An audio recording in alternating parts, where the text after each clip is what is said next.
Just about everyone who plays golf has hit their ball into a water hazard and needed to take a penalty stroke to get it out. The rules of golf recognize two different kinds of water hazards. Those defined with a yellow line or yellow stakes, commonly referred to as regular water hazards, and those defined with the red line or red stakes, called lateral water hazards. If your ball is an irregular water hazard, you have two choices of how to take it out with the penalty stroke. If your ball is in a lateral water hazard, you have four choices. When your ball goes in a regular water hazard, for a penalty of one stroke, you can drop a ball behind the hazard anywhere on a straight line drawn from the hole through the spot where your ball crossed over the hazard's yellow margin as it went in. When using this choice, you are allowed to drop as far behind the water hazard as you want. Your second choice is to play again from where you just played. This is referred to as playing under stroke and distance.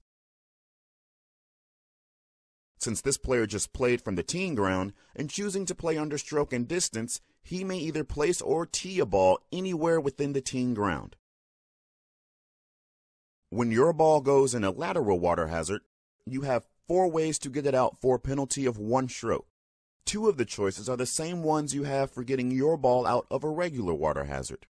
One, you can play under stroke and distance. Since this player just played from the fairway, he must drop a ball as close as possible to where he made his last stroke, but not nearer the hole. And two, you can drop a ball behind the lateral water hazard anywhere on a straight line drawn from the hole through the spot where your ball crossed over the hazard's red margin as it went in.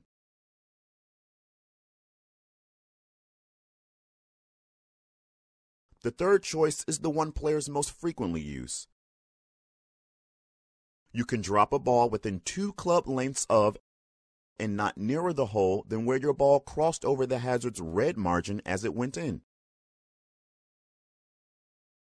Your fourth choice is to find a spot the same distance from the hole as where your ball crossed over the hazard's red margin that is on the opposite side of the hazard and drop a ball within 2 club lengths of that spot not nearer the hole.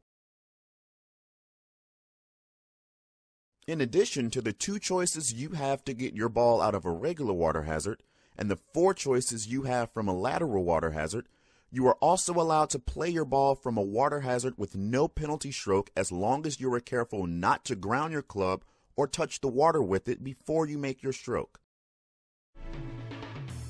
When your ball is in a water hazard, being aware of all your choices will help you pick the best one available to you.